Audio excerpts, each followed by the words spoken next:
Bonsoir à tous, bonsoir au public, bonsoir Nancy, bonsoir Reims et bonsoir à tous ceux qui sont en distanciel. Je suis heureux de vous retrouver aujourd'hui pour le suivi de ce magnifique projet Aquadome Picto, projet d'accompagnement des patients dans un parcours innovant de suivi de traitement oncologique à domicile. Ce projet d'article 51 a été salué lors de son lancement pour son ambition, son organisation et la portée de ses promesses par de bonnes fées qui se sont penchées sur son berceau le 10 février 2022. Nous sommes aujourd'hui réunis avec une grande partie de ces acteurs ainsi que des professionnels de santé impliqués au quotidien pour faire un point d'étape sur cette expérimentation quasi unique en France. La soirée se décomposera en 3 grandes parties, 3 tables rondes qui seront suivies pour ceux qui sont en présentiel par un petit moment de convivialité. Pardon. Mais pour ne pas perdre trop de temps, on a déjà démarré un tout petit peu en retard. Je vais donner la parole à Nathalie Fabier qui va nous faire un point de situation sur le projet d'expérimentation. Nathalie, si tu veux bien. Et je te propose de prendre le micro et de bien parler dans le micro. Oui, bonsoir à tous. Effectivement, je ne vais pas prendre beaucoup de temps. Oh, on fait signe que je dois m'asseoir. Là, c'est fait. Je ne vais pas prendre beaucoup de temps. On avait préparé avec Guillaume Gau, donc de Continuum Plus, un tout petit temps en 2 points sur la première chose, l'évaluation finale qui est en cours. Donc les évaluateurs externes nationaux vont vous solliciter, ou vous ont déjà sollicité, ou vous continuez à vous solliciter. En tout cas, voilà, nous avons fait un petit point de situation il y a une dizaine de jours pour ce petit tableau Excel. Alors je mets petit, c'est pas bien parce qu'il est quand même long à compléter, mais qui est vraiment nécessaire, je le rappelle, pour pouvoir bien identifier le rapport ressources humaines, coût, temps de la mise en place de ces parcours. Donc c'est vraiment important que vous puissiez le compléter et le retourner aux évaluateurs externes. Évaluation externe finale qui était prévue initialement pour être finalisée au mois de septembre et qui aura un petit peu de retard, qui arrivera plutôt vers octobre ou novembre. Donc voilà, toutes les données sont les bienvenues. Et encore merci à tous de passer du temps à répondre à ces évaluateurs externes. Autre point de situation, la fin de l'expérimentation, il faut en parler, on arrive au bout des 3 ans. Nous avons la chance de pouvoir continuer pour l'instant officiellement jusqu'au 15 décembre 2024, mais déjà on pressent peut-être un petit report sur le premier trimestre 2025. Donc voilà, c'est vraiment pour que vous puissiez continuer à inclure vos patients. Vous allez le voir au cours de cette soirée, c'est vraiment important pour les professionnels de ville, les professionnels de premier recours, les patients, les aidants. Et je ne vais pas durer plus longtemps, je vais passer la parole tout de suite à Alain pour la présentation de la première table ronde. Merci beaucoup Nathalie. Merci. Donc effectivement, une expérimentation qui va peut-être être réétendue, ce qui va permettre d'inclure de nouveaux patients. Et vous allez voir, et j'espère que vous allez le ressentir, que c'est une expérimentation qui fait sens. Et on va essayer de lui en donner le maximum pour que tous ceux qui incluent déjà et tous ceux qui souhaitent le faire en fait puissent se libérer pour pouvoir le faire en ayant justement le temps de pouvoir poser les choses. Et Continuum et le réseau Néon seront là de toute façon pour vous accompagner dans cette mise en œuvre. Ils ont bien l'habitude maintenant. Alors, merci déjà Nathalie. Et puis d'ailleurs, je ferai appel à toi sans doute au cours de la soirée, puisque c'est toi qui suis les questions sur le chat. Merci pour ça. Je vais sans attendre basculer sur la première table ronde qui s'appelle Aquadome, un défi relevé, point d'interrogation. Et pour cela, je vais appeler Madame Morgane Beck de l'ARS Grand Est, Madame Sabrina Buyot de la CPAM, qui est aussi référente de l'article 51 pour la région Grand Est, ainsi que Madame Anne Dory, qui représentera les hôpitaux universitaires de Strasbourg. Et nous avons la chance, comme grand témoin de la soirée et donc pour chacune des tables rondes, d'accueillir Madame Laure Guiraud-Acolas, qui est fondatrice, directrice générale de Patients en réseau. Bonsoir à toutes. Alors, nous nous entendons bien, mais pour qu'on vous entende, il faudra utiliser le micro. Je sais qu'on va essayer de faire des choses qui sont dynamiques. Ça va être peut-être un petit peu compliqué, mais vous passerez le micro entre vous, ou sinon je passerai le mien parce que je ne vais pas beaucoup parler. C'est surtout vous qu'on veut écouter ce soir. Pour démarrer, je vais vous poser une première question. Lors du lancement du projet, donc le 10 février 2022, vous aviez tous salué cette expérimentation à venir, mais vous avez aussi émis des souhaits et des attendus. Est-ce que vous pourriez, chacune, justement, revenir sur ces éléments de manière succincte? Alors, je vais démarrer du coup.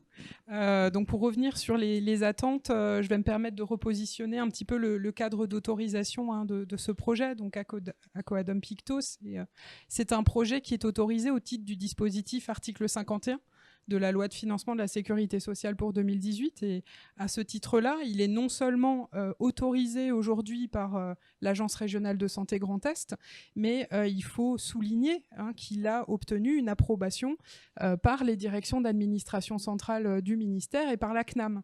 Donc ça n'est pas anodin, je dirais, dans ce type de dispositif en termes de reconnaissance de ce projet. C'est un projet qui fait partie aujourd'hui des 150 expérimentations autorisées au titre de l'article 51 au niveau national, sur un peu plus de 1300 projets aujourd'hui déposés. Donc c'est quand même une véritable reconnaissance pour ce projet-là.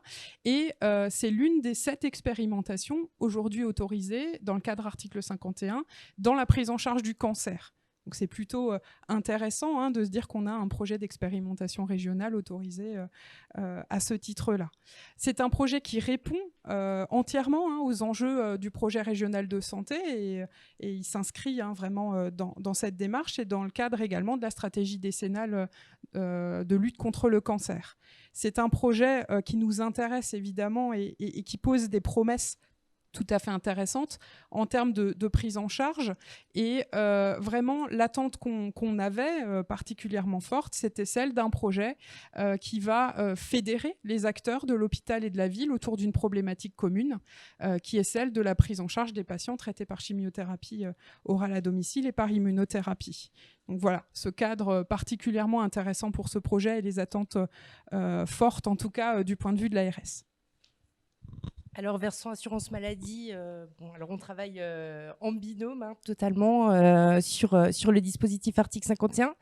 Ce qui nous a beaucoup plu dans ce projet, c'est en replaçant peut-être le contexte du démarrage du projet, on arrivait sur les entretiens conventionnels pharmaceutiques en ville qui démarraient ou qui étaient en train de démarrer. Et là, on nous a proposé une marche complémentaire avec un accompagnement renforcé par rapport à ce qui arrivait dans le droit commun, avec vraiment cette volonté de travailler sur le volet ville, hôpital, ville et domicile. Donc cette démarche-là, elle nous a beaucoup plu. On a noté aussi toute l'action du consortium. C'est un projet qui se dénote par la multiplicité d'acteurs, y compris une association de patients qui est à relever. Et on a noté aussi le caractère un petit peu... on est sur un mécanisme dérogatoire, mais ce qui était intéressant, c'est de tester un modèle forfaitaire de rémunération pour le suivi d'un parcours, pour que chacun puisse être rétribué au fil de son action et avec un bonus à la qualité. Donc, c'est ce qui est expérimenté actuellement. Je laisse la parole. Merci.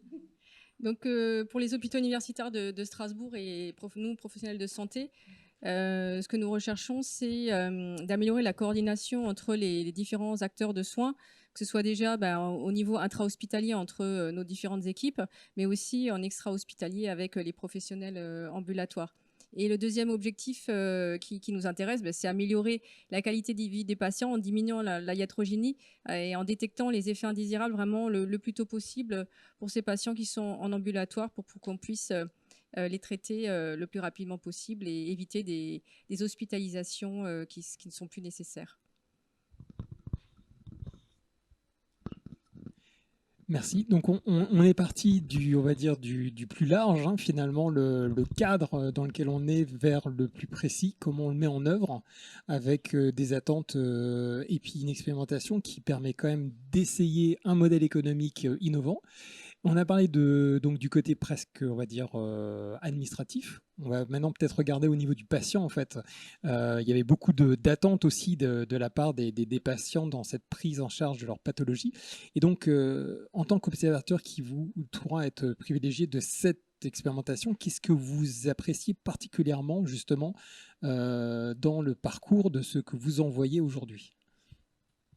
Alors, ce qu'on apprécie particulièrement et ce qui nous impressionne même, hein, c'est le caractère très ambitieux du projet. Un projet très ambitieux qu'on a pu travailler déjà au niveau du cahier des charges avant même son autorisation. C'est un projet qui se donne les moyens de ses ambitions. Déjà du point de vue du périmètre, donc on évoquait le fait qu'il s'agit d'un projet régional. C'est un projet qui est déployé quand même très largement dans la région Grand Est avec près d'une quinzaine d'établissements aujourd'hui qui déploient. C'est quand même quelque chose de très intéressant de se dire qu'on va essayer d'avoir une représentativité dans le déploiement des nouveaux modes d'organisation. Donc ça, c'est déjà un point particulièrement intéressant. Le deuxième point, en termes d'ambition, ce qui est particulièrement important à noter, c'est que c'est un projet qui est porté par un consortium d'acteurs. On n'a pas un acteur tout seul dans son coin, on a vraiment ce consortium avec de la collaboration entre acteurs publics et privés. C'est suffisamment atypique quand même pour le noter, d'avoir vraiment cette collaboration qui va permettre à la fois de mettre à disposition un outil, mais aller bien au-delà en réalité uniquement de la mise à disposition de cet outil. On voit qu'on est réellement sur un accompagnement humain qui est facilité par cet outil qui va permettre de la coordination et cette collaboration-là permet vraiment cette mise en œuvre pratique. Et le troisième point que je souhaiterais évoquer, toujours dans ce caractère ambitieux du projet d'expérimentation, c'est le fait de se permettre en réalité, via le dispositif article 51, de tester des modes de financement innovants. On l'a évoqué via les forfaits.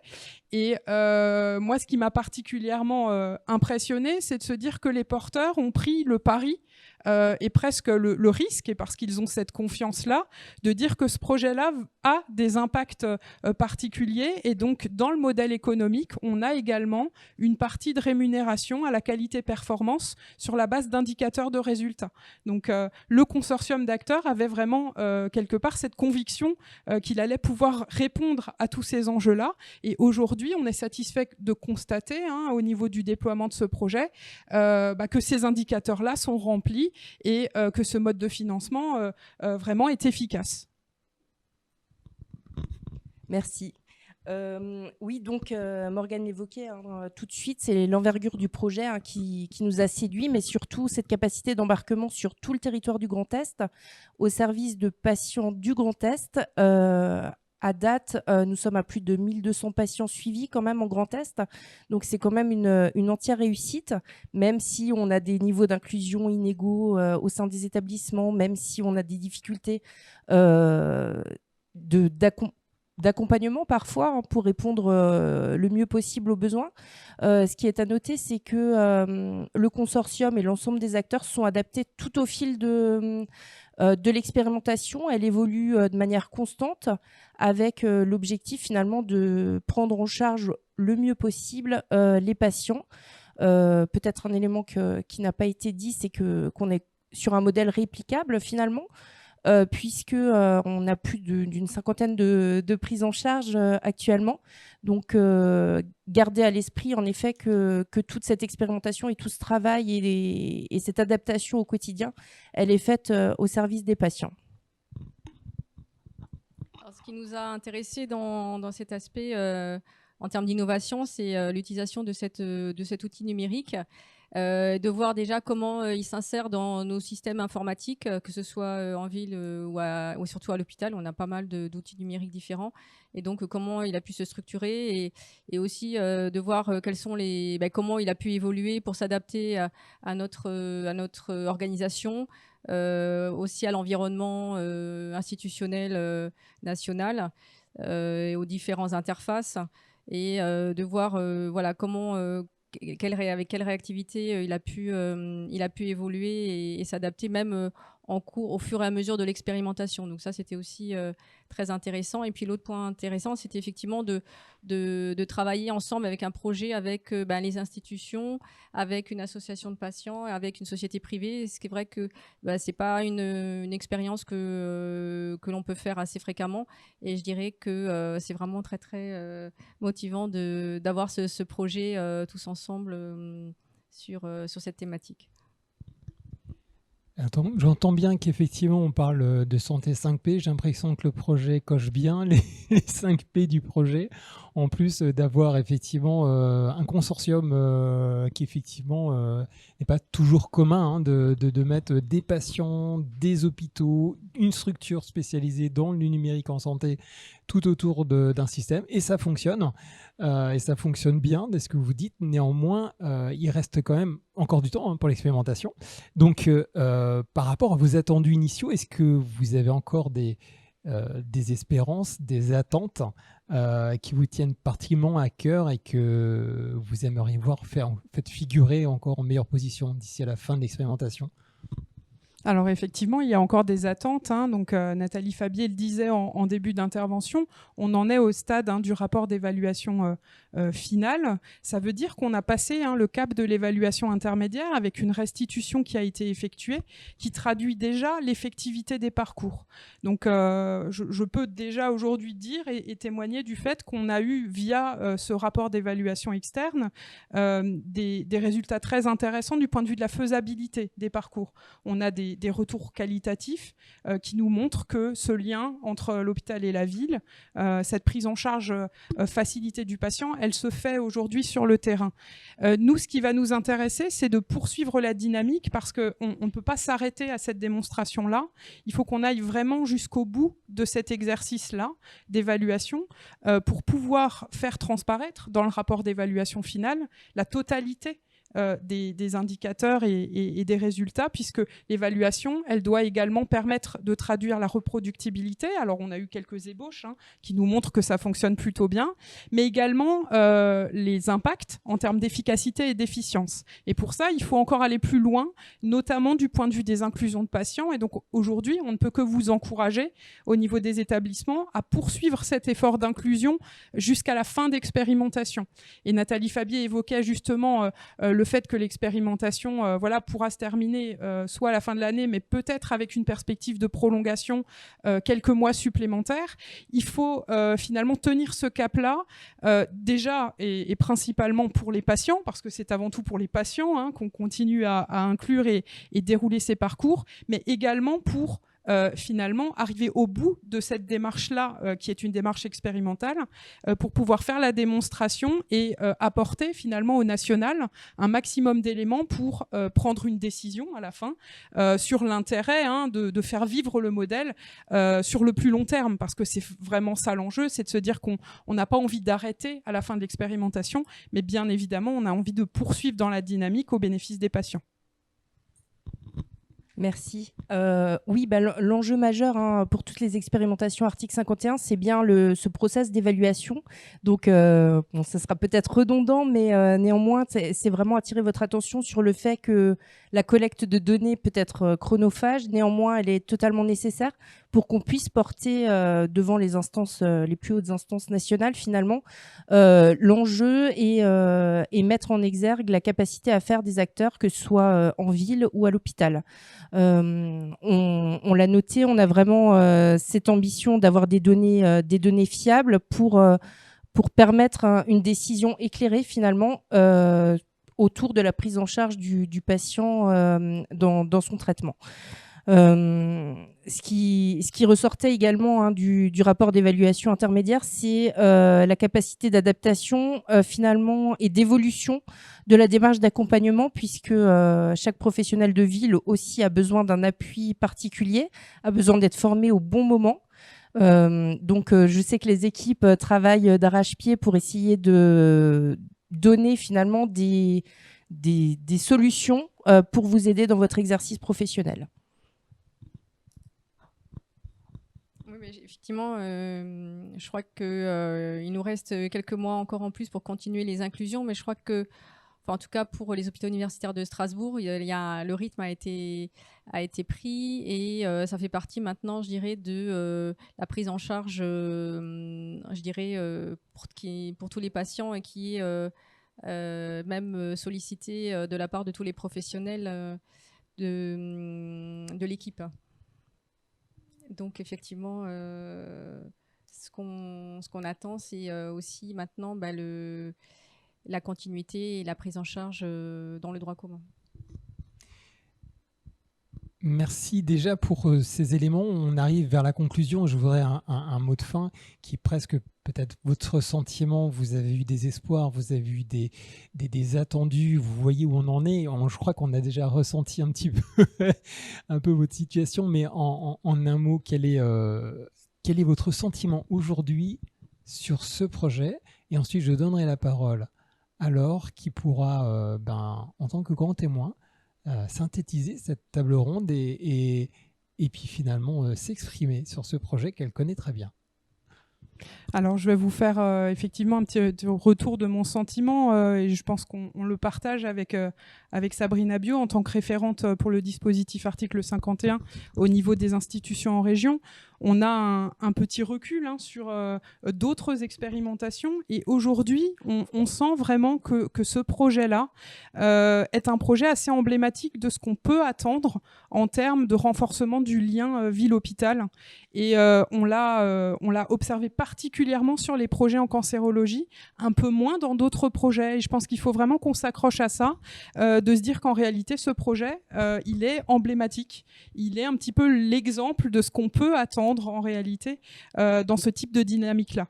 Et dans ce cadre-là, voilà, moi, je souhaitais vraiment remercier les porteurs du projet parce qu'on travaille main dans la main depuis le démarrage pour vraiment cette dynamique engagée et toute l'animation qui est réalisée pour arriver vraiment jusqu'au bout de cette démarche qui prend du temps, qui n'est pas toujours très simple.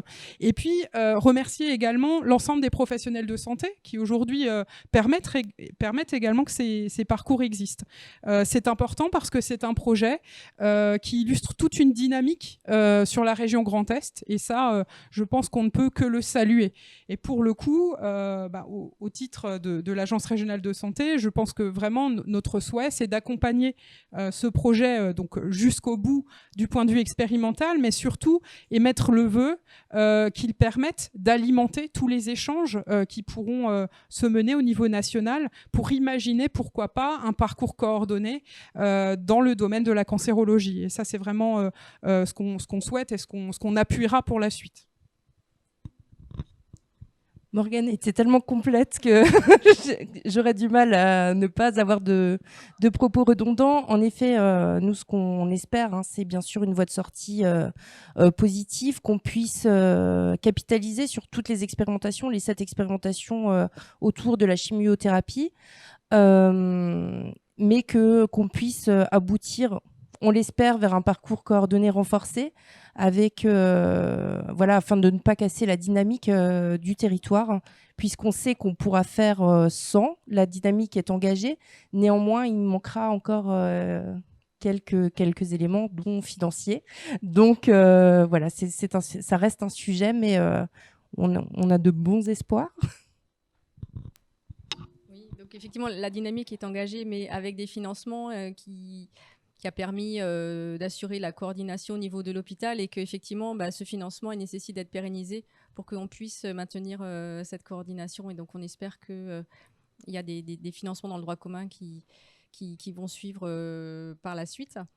Et puis, je dirais que je vais te laisser la parole tout à l'heure, mais effectivement, aujourd'hui, j'ai justement vu une patiente qu'on a inclus aujourd'hui et qui avait eu un traitement il y a 3 ans et pour lequel on n'avait pas proposé ce parcours et qui vraiment était dithyrambique en disant « oui, la dernière fois, on ne m'avait pas proposé et ça change tout de savoir, de connaître ce suivi et d'y participer ».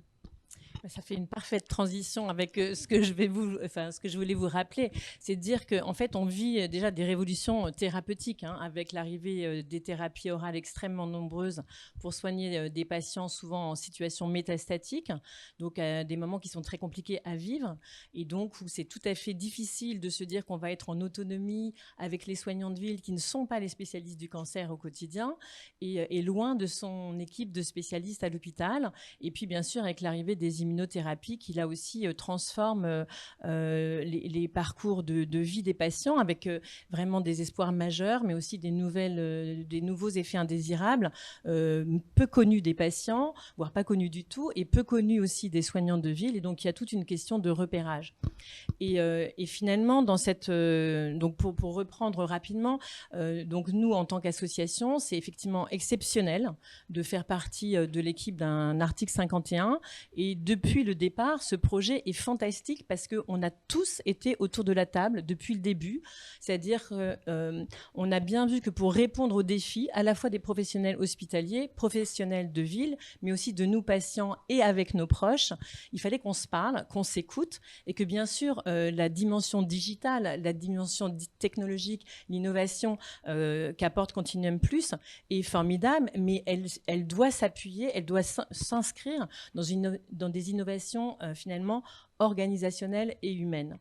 Et ce qui est très important dans ce parcours Acoadom Picto, qu'il faut aussi rappeler, c'est que au-delà de tout ce que ça va permettre au niveau professionnel, de coordination, de partage d'informations sécurisées, de tout ça en temps réel, c'est le seul article 51 en cancérologie qui va tenir compte de qui est le malade, comment il vit, comment il va, et qui va ajuster justement les parcours. On va rentrer dans le détail après, avec Acoadom et avec Picto, avec des solutions différentes qui correspondent à des situations différentes. Donc ça, c'est très intéressant. Et l'autre chose qui m'a absolument marquée, c'est qu'on a beaucoup attendu pour que ce dossier soit accepté, mais finalement, il était accepté parce qu'on savait déjà qu'il était formidable. Et en fait, ce qu'on attend là, avec l'expérimentation, c'est autre chose. C'est effectivement ce que vous avez dit, des données en nombre, une vraie étude médico-économique qui va permettre de faire la preuve. C'est bien pour le patient, ça ne suffit pas. C'est bien pour vous, ça ne suffit pas. Il faut des chiffres, et des chiffres qui sont finalement sur différents critères. Et donc, on l'a dit, la reproductibilité, le fait qu'on puisse être dans des gros établissements, des plus petits, qu'est-ce que ça change, qu'est-ce qu'on doit mettre en œuvre. Et puis, bien sûr, cette efficience, cette efficacité. Donc, pour nous, les patients, ça va vouloir dire, vous trouvez nos effets indésirables beaucoup plus tôt, ils sont pris en charge beaucoup plus tôt, donc j'ai pas besoin de retourner à l'hôpital, peut-être moins de consommation de soins, etc. On va pouvoir le prouver. En fait, c'est tout ça qui nécessite finalement ce que vous avez dit à la fin. On est à la fin d'un processus, mais on est en plein cœur de l'expérimentation. J'allais dire, au début, on met toujours du temps à démarrer. Et donc, il y a un décalage entre le temps où on est au plus fort des inclusions. Et je pense qu'il faut se dire que là, on est dans un temps majeur. Déjà, on est avant l'été. C'est un temps tout à fait pourri pour les patients quand on tombe malade ou quand on change de ligne de traitement. Donc, c'est un temps particulièrement intéressant pour inclure vos patients, pour qu'ils soient bien accompagnés cet été. Et puis, jusqu'à la fin de l'année, ça fait encore beaucoup de mois, beaucoup de patients qui peuvent bénéficier. Donc, il faut vraiment se dire qu'on est j'allais dire, dans le gros du moteur. Là, ça tourne à fond. Tout le monde sait comment ça marche. On connaît l'outil. Tout fonctionne. Donc, il faut inclure déjà pour les patients, mais aussi pour avoir un maximum d'informations et de données pour faire la preuve de cet article 51. Merci. On ne va pas conclure tout de suite parce qu'il y a peut-être des questions. Je me tourne vers la salle et vers le réseau. Et on va gagner du temps. C'était extrêmement clair. Laure, je te propose de rester avec nous, mais il va y avoir une présentation parce que dans cette deuxième partie, parce que là vous l'avez vu, on a écouté effectivement des institutionnels nous parler d'un projet, nous parler de la passion qu'ils ont pour ce projet, mais on avait voulu en fait absolument être sur le terrain, et le terrain c'est compliqué parce que le terrain ça veut dire des gens qui sont auprès des patients, qui sont avec les patients, qui sont à côté des patients et qui ne sont pas forcément disponibles à 19h30, 20h à Strasbourg, au centre-ville. C'est la raison pour laquelle, dans cette deuxième table ronde, vous allez en fait avoir 3 interviews qui ont été préenregistrées et vous aurez en fin de ces 3 interviews, un patient qui viendra, lui, s'exprimer de son vécu, de son propre parcours et qui pourra revenir, puisqu'on ne les aura pas, puisqu'ils sont en distanciel et en visio, les 3 personnes qui seront intervenues et qui seront Madame Isabelle Renoir, qui est une aidante, Madame Charlène Sauce, qui est une infirmière libérale, et le docteur Émilie Dalla Costa, qui est une pharmacienne d'officine. Je vous remercie.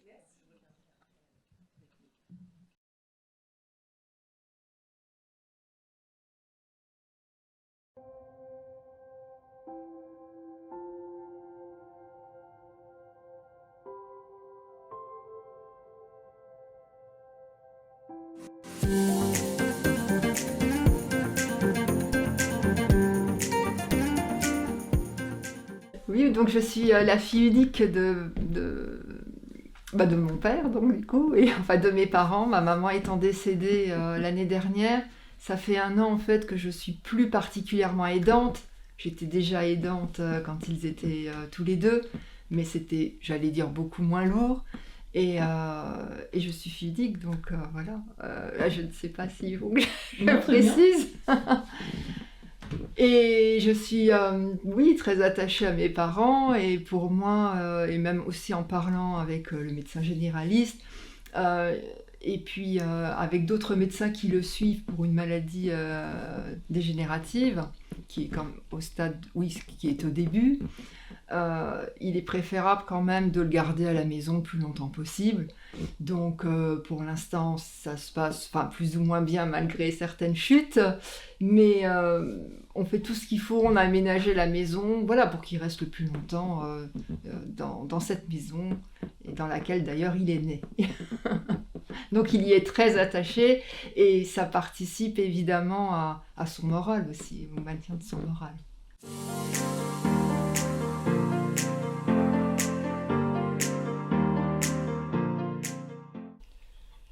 Me concernant, oui, parce que je suis d'une nature assez inquiète, je voulais simplement donc rappeler un petit peu le contexte. On nous avait proposé de passer une matinée à l'hôpital pour connaître un petit peu tout le processus en fait de cette prise de médicaments, et notamment on nous a aligné tous les effets secondaires. Et je suis arrivée à la fin de la matinée où je me suis dit, il y en a quand même beaucoup. Alors j'avais bien tout noté de façon très scolaire. Je me suis dit, il y a beaucoup de choses à retenir, à regarder, et comment ça va se passer si jamais il y avait des effets secondaires. Donc, quand on nous a dit qu'une infirmière allait venir régulièrement pour voir si tout se passait bien, éventuellement ajuster certaines choses, sachant que, en termes de médecine de ville, c'est pas non plus toujours facile d'avoir un rendez-vous du jour au lendemain, etc. Donc, moi, personnellement, ça m'a beaucoup rassurée. Mon père, lui, pas spécialement, il n'était pas spécialement angoissé. Il était plutôt content justement d'avoir un médicament, parce que ça faisait longtemps qu'on attendait qu'il ait un traitement finalement, mais le médecin souhaitait attendre le bon moment. Et donc quand on est rentré, ça m'a beaucoup soulagée de savoir que quelqu'un allait venir régulièrement, en tous les cas au début. Oui, la réponse est oui.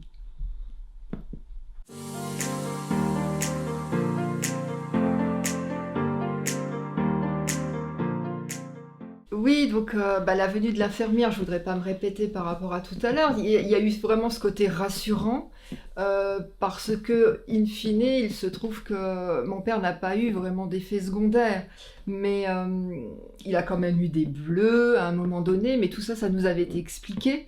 Donc, me concernant, je pouvais en fait noter certains éléments que j'avais pu remarquer entre 2 visites, et comme ça, l'infirmière pouvait voir, parce que moi je n'étais pas présente quand elle venait, elle pouvait voir, parce que mon père est plutôt un taiseux, quelqu'un qui ne va pas s'exprimer, qui ne va pas parler de ses problèmes, voilà.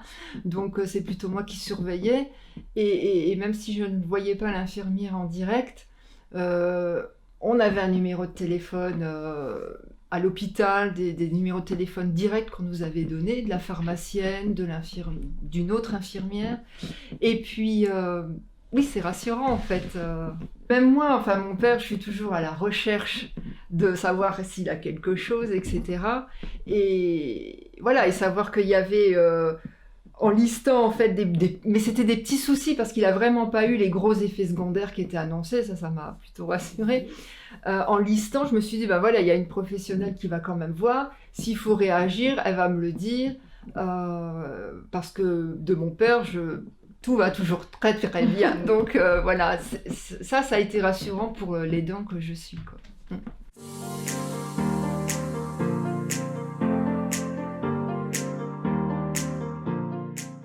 Bah, le bilan de ces visites, peut-être ce que je rajouterais, c'est quand il y a un aidant qui accompagne la personne qui suit le traitement, c'est peut-être de faire une rencontre physique entre l'aidant et l'infirmière quand il n'y a pas eu possibilité que ces deux personnes-là se voient à un moment, pour justement finaliser peut-être le protocole et voilà. Ça, effectivement, je trouve que ça serait... Enfin, moi, ça aurait été intéressant en tous les cas. Ensuite, oui, éventuellement, c'est vrai que je vais pas dire que ça s'est arrêté brutalement parce que finalement, c'est bien fait parce qu'au début, les visites sont assez rapprochées, après, elles sont plus espacées, donc ça permet de s'habituer au fait que il va y avoir une fin. Mais peut-être après encore sur 1 an, une fois tous les 6 mois, c'est pas grand-chose, mais ça peut aider parce qu'au bout de 6 mois, 1 an, il peut y avoir d'autres effets indésirables qui apparaissent. Et là, là, on va se retourner vers son médecin traitant éventuellement si l'aidant accompagne le patient. Voilà, ceci dit, ça peut être aussi pallié par les visites avec le docteur, parce que c'est vrai qu'à Mercy, quand même, je tiens à souligner qu'à Mercy, les visites sont assez régulières. Enfin, ça s'enchaîne bien, quoi. On a vraiment l'impression qu'il y a vraiment un suivi, quoi. Donc il y a quand même cette alternative de tous les 3 mois, on sait qu'on va voir le professeur, s'il y a quelque chose, on leur parle. Bon, moi j'étais agréablement surprise quand même par l'encadrement à Mercy. C'est vrai que c'était... Voilà. Après, par rapport à... Bon, moi c'est vrai que je suis mon père, peut-être un peu trop, ça l'énerve, mais peut-être que je ne sais pas s'il y a des patients qui n'ont pas nécessairement un aidant derrière, mais qui sont quand même qui sont capables de se suivre seuls. Peut-être qu'il faudrait des visites un peu plus sur le plus long terme ou peut-être même plus régulières parce qu'il y a des personnes qui ne vont pas nécessairement aller en parler à leur médecin, etc. Il faut peut-être un suivi. S'il n'y a pas un aidant derrière, il faut un suivi peut-être plus assidu, en tous les cas sur les premiers mois de la prise du traitement. Peut-être. Parce que c'est vrai que là, si j'avais pas été là, j'imaginais mal mon père. Bon, il a bien compris comment il devait prendre le médicament, il l'oublie jamais, etc. Mais voilà, on n'est jamais sûr et c'est quand même un traitement qui est lourd et qui finalement fonctionne très bien. Enfin, je dois dire que pour l'instant, il fonctionne bien, c'est ce qu'on m'avait dit à l'hôpital et il est bien toléré. Donc ça, c'est déjà aussi ça, rassurant. Voilà. On va voir combien de temps ça dure.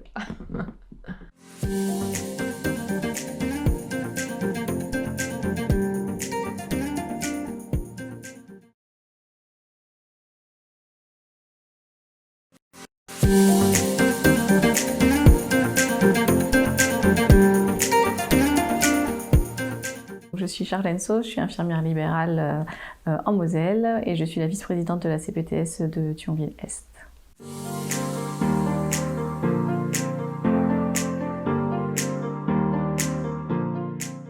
On s'est très mal connus, on n'a pas forcément une formation initiale dessus, on n'a pas forcément des formations complémentaires non plus dessus, hein, même si on a quand même des systèmes de formation type DPC, FIFPL et autres.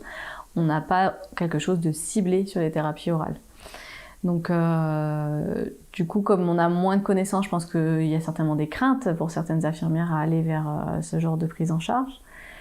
Ensuite, il y a aussi ce côté où on n'est pas forcément rémunéré pour. Il faut aussi avoir peut-être un peu une bonne assise en oncologie, chose que toutes les infirmières n'ont pas forcément non plus.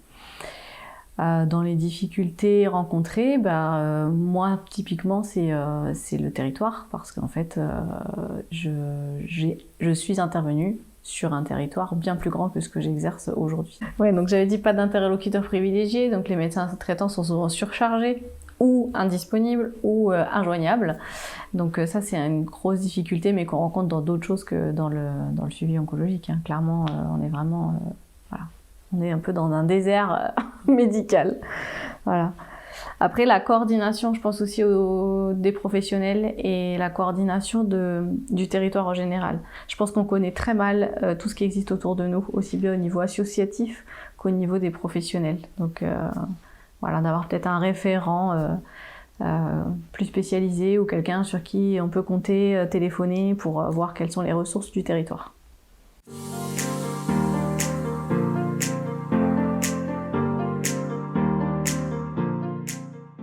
Alors l'accompagnement, en tout cas avec la plateforme Continuum et Aquadome Picto, c'est vrai que ce qui est hyper intéressant, c'est que dès les premières prises en charge, on a une formation initiale, on a un rappel de tous les effets secondaires, on a une petite remise à niveau aussi sur l'application, comment on l'utilise avec des infirmiers référents qui nous encadrent là-dessus. Et puis après, c'est hyper facile, une fois qu'on a téléchargé l'application, ça roule tout seul, ça c'est top, c'est très très intuitif. Ce qui est hyper intéressant, c'est qu'on a toujours plus ou moins un interlocuteur dans les chats et dans les messages urgents ou pas, de pouvoir mettre le degré d'urgence, oui c'est ça, hein, le degré d'urgence sur les différents effets secondaires. Donc on a toujours quelqu'un derrière qui va lire et derrière il va se passer quelque chose et c'est ça la coordination, quoi. C'est vraiment ce lien qui se fait. Après... ouais, je pense que c'est pas mal. La seule souci que j'ai pu rencontrer sur le terrain, c'est la connexion Internet. Typiquement, mon dernier patient, on arrive chez lui, il n'y a pas de connexion Internet, et comme il faut un code d'auto-vérification pour que la plateforme soit complètement sécurisée, et le code on l'attend toujours, puisqu'on capte pas. Donc c'est le gros inconvénient, mais ça n'arrive pas tout le temps, heureusement. Voilà. Alors, en termes de fréquence de passage, moi je trouve qu'au début c'est bien parce que le fait de se voir toutes les semaines, ça permet vraiment nous d'appréhender le patient, surtout si on ne le connaît pas en amont. Ça permet aussi de bien revoir les différentes choses qui ont été dites à l'hôpital, donc de reformuler les différents diagnostics, les différentes thérapeutiques et autres. Et après, le fait que ça s'espace, ça peut créer, je pense, certaines angoisses aussi pour certains patients ou pour parfois les aidants. Les aidants, ils ont besoin qu'il y ait aussi un feedback, ils sont pas toujours là, donc ils aimeraient bien de temps en temps être un peu plus inclus dans le process. Donc voilà, c'est plutôt ça. Mais au niveau des passages, voilà, une fois par semaine, c'est bien. De les espacer, c'est bien aussi, mais peut-être à l'avenir aussi les continuer et pas avoir un arrêt brutal. Après, ça dépend vraiment du cas par cas, en fonction des prises en charge, en fonction des patients. Et du traitement, évidemment.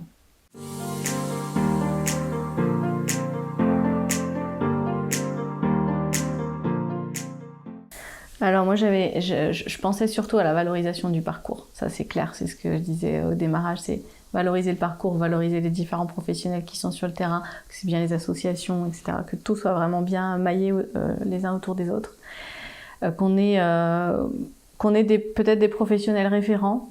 Et puis pour la rémunération, pour que ce soit valorisé, peut-être aussi l'étendre au-delà de la thérapie orale, l'étendre sur aussi des surveillances classiques, sur des chimios classiques, parfois sur des immunos qui se passent pas forcément bien. Donc voilà, vraiment élargir au plus grand nombre, parce qu'aujourd'hui on se retrouve effectivement en tant qu'infirmière libérale sur le terrain où on n'a pas de cotation, où on n'a pas de possibilité de surveillance et de faire remonter les choses. Et parfois, on n'a pas forcément le temps imparti non plus, malheureusement. Ça, c'est incompressible, on ne peut pas trop agir dessus.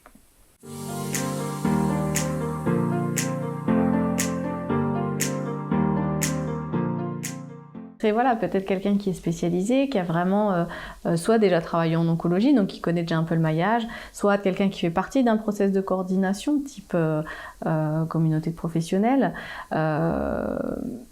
Ça peut être une infirmière ou autre, hein, dans chaque professionnel qui est autour, hein, que ce soit médecin, pharmacien, les IPA à l'hôpital ou autre, mais quelqu'un qui, voilà, que ce soit nommé un référent qui puisse vraiment mailler et regrouper les informations de ce patient-là et que il y ait du poids aussi dans son discours et dans la pertinence de ce qu'il va transmettre et qu'il soit vraiment pris au sérieux en tant que référent. Ça aussi, je pense que c'est important, qu'il soit vraiment reconnu, quoi.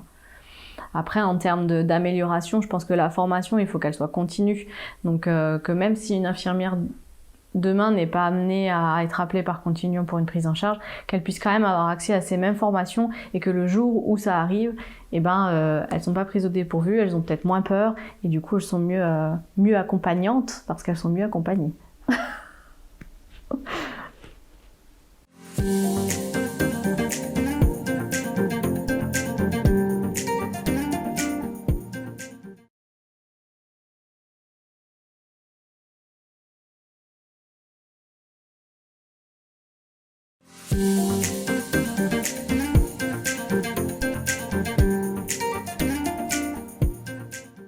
Je m'appelle Émilie Dallacosta, je suis diplômée depuis 2004 et installée depuis 2005 en Moselle, à Étanges-Grande. Je suis soucieuse de l'accomplissement de nos missions et de l'accompagnement de nos patients surtout. Et c'est pour ça du coup que j'ai fait l'accompagnement Picto la formation du moins Picto en 2018. Je suis également représentante de la coopérative Wellcop de Nancy, représentante de la Moselle aux URPS Grand Est et trésorière du DAC 57. Je suis convaincue que la coordination entre les différents professionnels de santé peut nous apporter beaucoup et sont un élément essentiel justement au bon accompagnement du patient. Et ce que m'a apporté la formation Picto, c'est déjà un ressenti un peu différent par rapport à l'accompagnement du patient, avec une empathie, enfin la définition véritablement de l'empathie, et ce qui m'a permis de prendre un petit peu de recul pour aider au mieux mes patients et pas être sensible comme je peux l'être en temps normal. La formation était pas facile parce que en fait on travaille aussi sur nous, mais elle apporte véritablement beaucoup de choses. Et puis après dans l'exercice quotidien, il faut avouer que Accopicto nous apporte aussi beaucoup pour nos patients et nous aide dans leur accompagnement.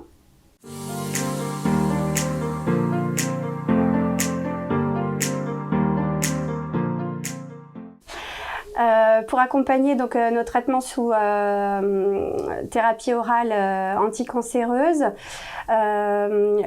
l'accompagnement Picto nous a donné en fait de la matière pour pouvoir faire des entretiens qui soient efficaces. Avant, on traitait un petit peu ce traitement comme un autre traitement sans aller autant en profondeur. Et il faut avouer que Picto nous apporte des petits points en plus avec déjà toutes les petites fiches qui sont super bien faites, avec la fiche patient qu'on peut lui remettre. En fait, on a de la matière, on a des outils.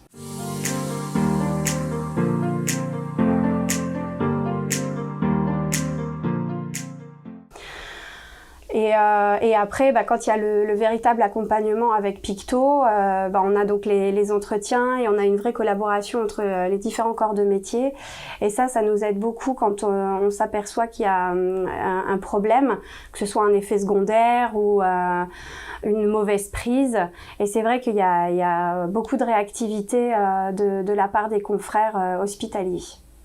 Et avant, c'était compliqué d'appeler l'hôpital s'il y avait un doute ou quoi que ce soit. Et du coup, on voit l'avant, l'après.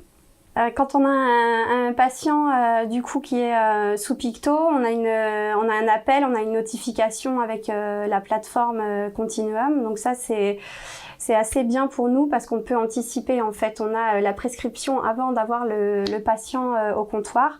Donc on est prêt pour l'entretien initial et comme je disais tout à l'heure, on a toute la matière, donc on a les fiches patients, les fiches praticiens de santé. On a également aussi la petite mallette avec des petits jeux, des choses comme ça. Et souvent, en fait, quand les patients ont du mal à s'exprimer ou à voir où on veut en venir, parce que c'est souvent, notre discours, il est souvent très descendant. Et avec la mallette, en fait, il y a un véritable dialogue qui se met en place et c'est finalement le patient qui parle le plus que nous. D'autant qu'en plus, il a déjà vu un praticien hospitalier, donc il est censé aussi déjà être au courant et s'être approprié le traitement. Donc pour nous, c'est vraiment beaucoup plus facile et on peut approfondir sur certains points qui n'ont pas été bien compris. En fait, on peut révéler une incompréhension qui serait passée à la trappe si on avait fait juste notre discours descendant comme habituellement.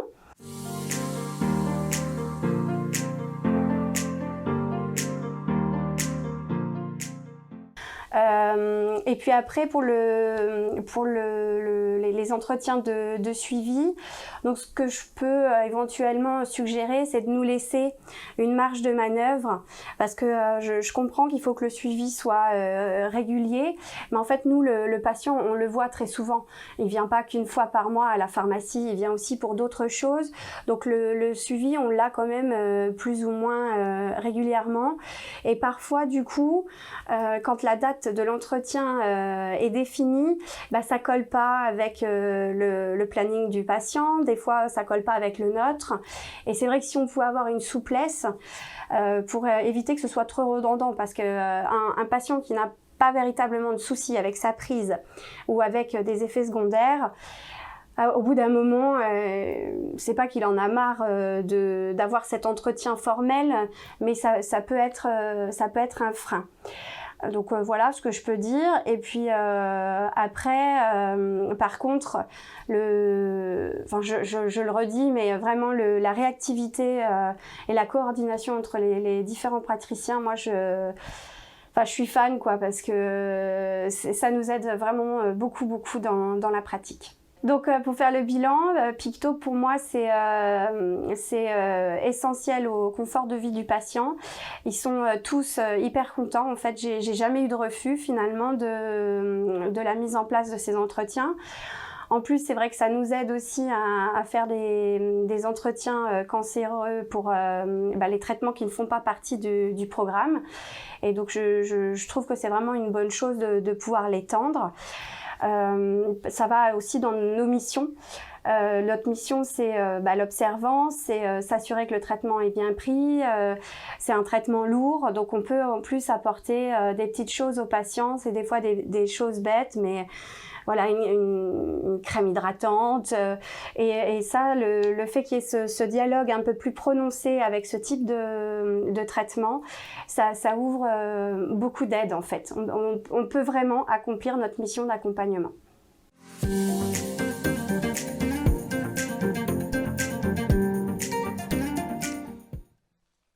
Bien, on a eu trois vidéos de personnes qui n'ont pas pu être là avec nous, et j'invite en fait notre patient, qui sera un peu notre patient expert, ainsi que Laure, à nous rejoindre devant pour, je ne sais pas si tu veux parler de crème hydratante ou pas, tu nous le diras, pour nous parler un petit peu de ton expérience, je t'en prie. Donc on prend le micro, installe-toi peut-être sur le canapé, et moi je vais m'installer sur le strapontin, ça ira très bien comme ça. Et puis, je vous laisse la parole à vous. Ok, merci. Bonjour à tous. Moi, je m'appelle Mickaël Wingler. Voilà, alors je suis de l'association Patients Réseau. Je suis co-responsable de mon réseau cancer du poumon. Alors, je suis moi-même un patient atteint d'un cancer du poumon, donc j'ai été diagnostiqué en 2019 et j'ai reçu de l'immunothérapie pendant 4 années. Alors, je suis un bon répondeur à l'immunothérapie. Alors, moi, ce que je voudrais, c'est vous présenter un petit peu la vraie vie, ce qu'on rencontre, nous, essentiellement sur nos réseaux. Donc concrètement, on a quand même une certaine difficulté, nous en tant que patients, à joindre nos centres de soins. On n'a pas forcément la ligne directe de notre médecin. La plupart du temps, on a juste le mail, le standard de notre infirmière coordinatrice. Qu'est-ce qu'on fait la nuit? Qu'est-ce qu'on fait les week-ends? Donc après, c'est pareil. Par exemple, on va prendre un cas simple, une apparition de boutons. Vous avez quelques boutons qui apparaissent, vous n'allez pas aller aux urgences et puis attendre pendant 8 heures.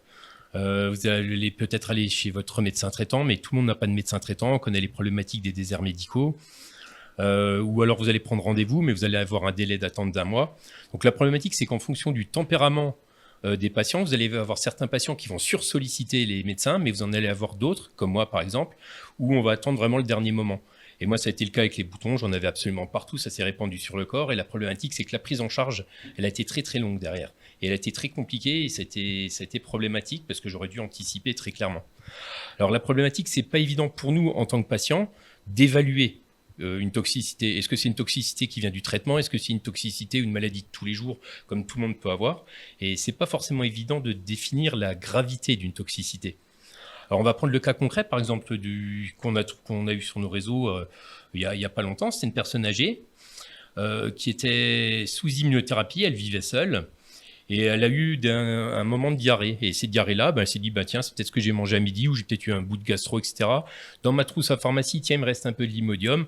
Bon, allez, je vais prendre ça. Malheureusement, c'était une toxicité qui était auto-immune liée à son immunothérapie. C'est une personne qui a fini hospitalisée pour déshydratation parce que elle était seule. Et puis, ça a vraiment tardé. Donc, c'est une vraie problématique parce que cette personne-là, personne n'était autour d'elle pour pouvoir l'accompagner, l'alerter, dire, là, il y a vraiment un souci. On a eu le cas également d'une autre personne qui était vraiment fatiguée. Alors, elle était allongée quasi toute la journée. Elle se dit, ça vient probablement de mon traitement d'immunothérapie ou je sais pas, je suis crevé en ce moment, c'est la maladie, etc. Malheureusement, en fait, elle avait un problème justement auto-immun lié à l'immunothérapie qui impactait sur l'hypophyse. Elle avait une perte de production de cortisol et c'est pareil, c'est une personne, on va dire, qui a fini dans un état qui était quand même assez compliqué. Une jeune patiente qui était sous TKI. Alors elle a déclenché des toxicités cognitives. Alors elle a commencé à avoir des pertes de mémoire, elle avait des troubles de la parole. Et elle s'est dit, ça doit être normal, je vois que c'est prévu plus ou moins dans les toxicités. Elle n'a pas reçu définir la gravité de cette toxicité. Et elle avait un rendez-vous qui était 2 mois plus tard chez son médecin. Donc elle s'est dit, je vais attendre ces 2 mois-là. Sauf que quand elle est arrivée chez son médecin 2 mois plus tard, cette toxicité-là, elle était vraiment très aggravée. Elle avait quasi perdu la parole. Et en fait, il aurait fallu faire une adaptation de dose de cette TKI bien en amont. Et la problématique, c'est qu'elle n'a pas su définir le fait qu'il puisse y avoir une gravité jusqu'à ça pouvait aller. Donc en fait, ces différents témoignages-là, ils servent surtout essentiellement à montrer que ces conséquences graves de toxicité, elles peuvent être complètement évitées justement grâce à des parcours comme Aquadome, parce que finalement, les toxicités, elles vont vraiment être très interdépendantes des patients. Chaque patient va avoir des toxicités, vivre ces toxicités différemment. Je vous remercie. J'espère que ça n'a pas coupé la chic à tout le monde parce que je me retourne vers la salle. Est-ce que vous avez des questions ou est-ce qu'il y a des questions ou des remarques, des interrogations à distance? A priori, non. Alors, juste avant, je vais me lever et je vais vous donner à ce moment-là la parole ou parce que je vois derrière pour des questions d'image, je vous invite peut-être à venir là et je vous donne le micro. Oui, bonsoir. Je suis médecin généraliste et j'ai un peu travaillé sur cette notion. Ce que je remarque dans ce que vous me dites, c'est qu'il n'y a pas eu d'anticipation et l'application sert à anticiper ces choses-là. Donc, c'est pas normal que à l'introduction du traitement, vous voyez la personne seulement 2 mois après. Normalement, le prescripteur doit vous revoir beaucoup plus rapidement et donc anticiper ces problèmes de troubles cognitifs. Donc ce qui s'est passé, c'est totalement anormal. Bon, l'application permet certainement de le corriger, mais typiquement, moi ça me choque d'entendre ça, parce que ça ne devrait pas arriver avec ou sans l'application. Alors c'est une des grosses problématiques justement des TKI, c'est que c'est des traitements qu'on prend à la maison et qu'on ne prend plus à l'hôpital. Donc à partir du moment où c'était une patiente qui était déjà sur une seconde ligne de traitement, elle était déjà dans une routine, elle reprenait, ça allait bien, elle avait vu une première fois son médecin, c'était 1 ou 2 semaines après, et puis après elle était dans cette routine, les toxicités sont arrivées, mais sauf que le rendez-vous suivant, il était après le bilan par scanner, etc., qui était fait justement 2 ou 3 mois après. Et là, pendant cette période-là, il n'y a pas de suivi, effectivement. Et vous avez prononcé le mot qui est la routine, et c'est vraiment le fléau contre lequel on doit lutter, quoi. Ah, complètement. Merci beaucoup. On vous retrouve de toute façon, et je crois qu'il y a une autre question qui arrive. Alors, Reims, je relais pour le son, hein. Reims applaudit pour le témoignage patient. Donc merci beaucoup et merci pour cette interaction qui effectivement rajoute aussi de la valeur. Je vais te laisser la parole pour finalement ce mot de synthèse et de conclusion de cette deuxième table ronde. Je pense une deuxième table ronde finalement particulièrement intéressante, probablement interpellante aussi. Je pense que d'entendre finalement une aidante qui nous dit combien de savoir son père accompagné avec une infirmière qui vient, ça ça fait baisser la pression sur les épaules des aidants, hein, qui sont finalement avec une charge mentale énorme. Et on voit bien que ça permet de se repositionner dans son rôle de fille soutenant son père et pas comme un rôle qu'il faudrait endosser en plus de soignant aux côtés de son père.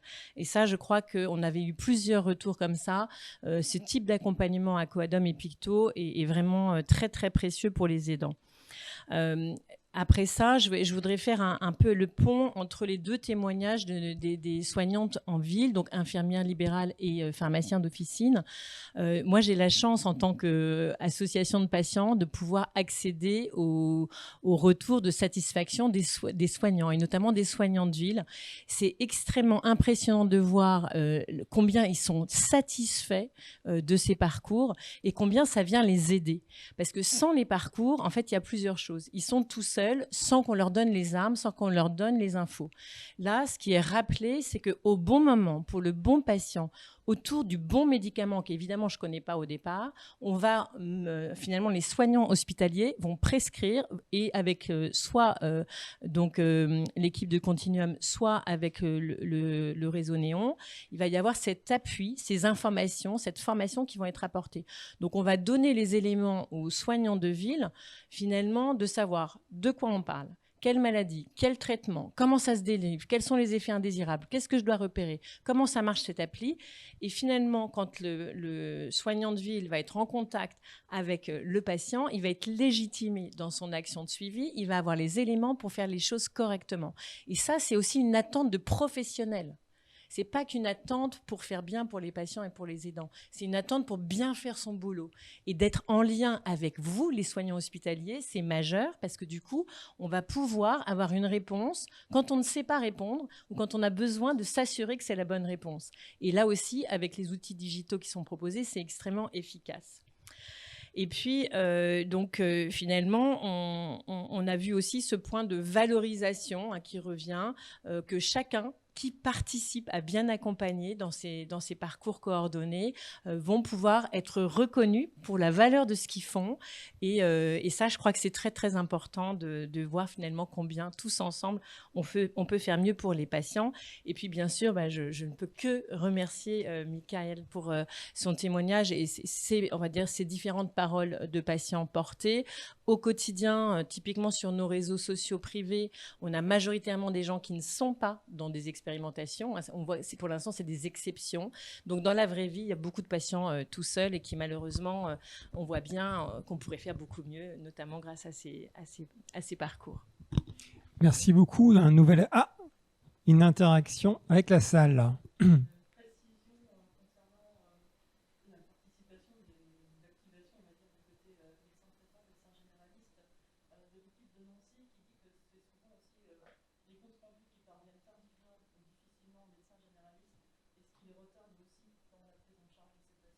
Donc, juste en rappel, effectivement, pour expliquer finalement ce délai de prise en charge, Nancy nous informe qu'effectivement, il y a parfois effectivement des délais de transmission entre professionnels et ou patients professionnels qui amènent effectivement un délai de prise en charge qui n'est pas induit par l'expérimentation, mais effectivement par le facteur humain qui reste un facteur essentiel comme dans toute solution numérique.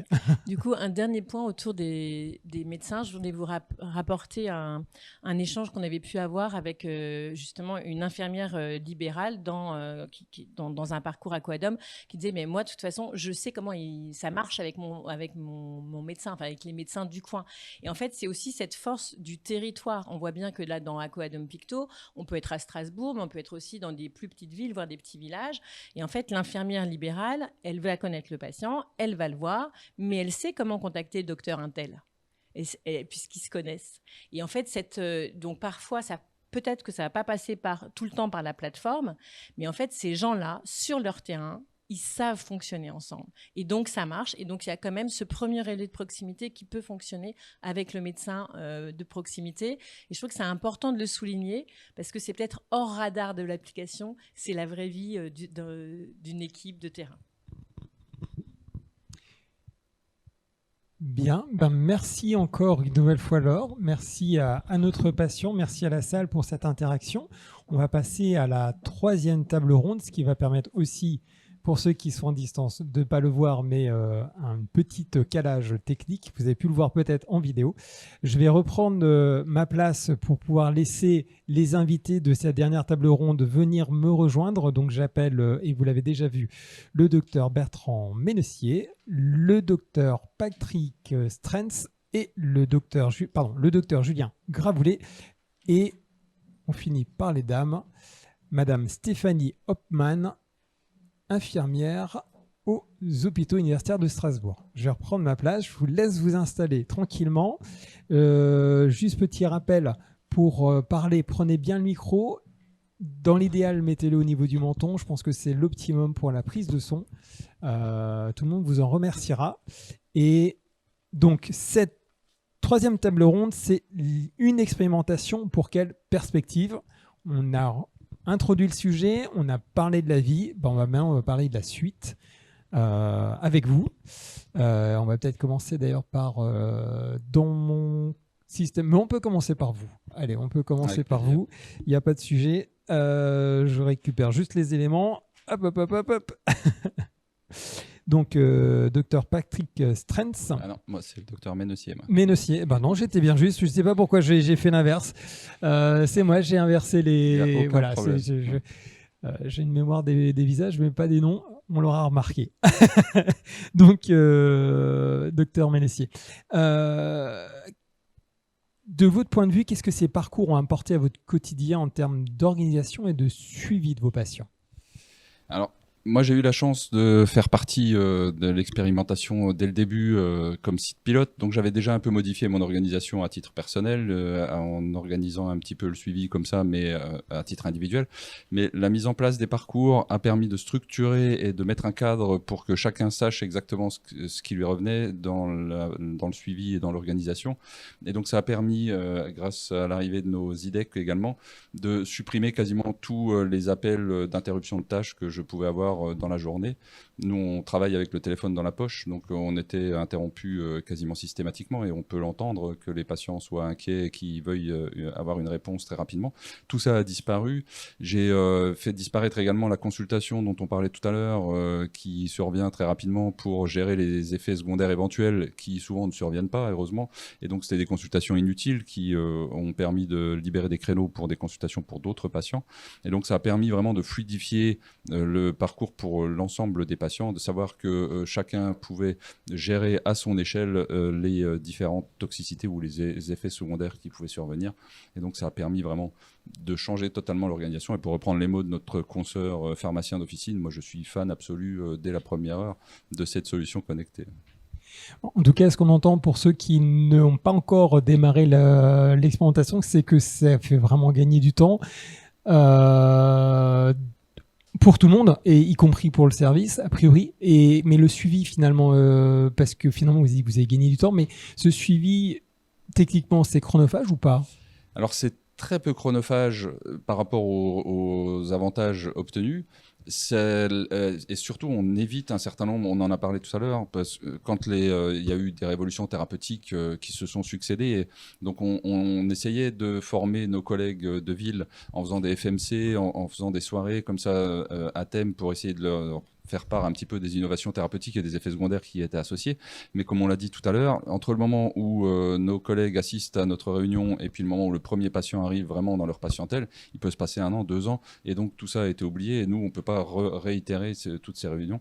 Et donc, on a gagné un temps fou, même en termes de formation de nos confrères, etc. Donc, c'est un tout petit peu chronophage au départ, au moment de l'initiation, le temps de prendre en main la solution et de définir qui fait quoi, mais après, vraiment, le gain de temps et l'efficience sont vraiment au rendez-vous, quoi.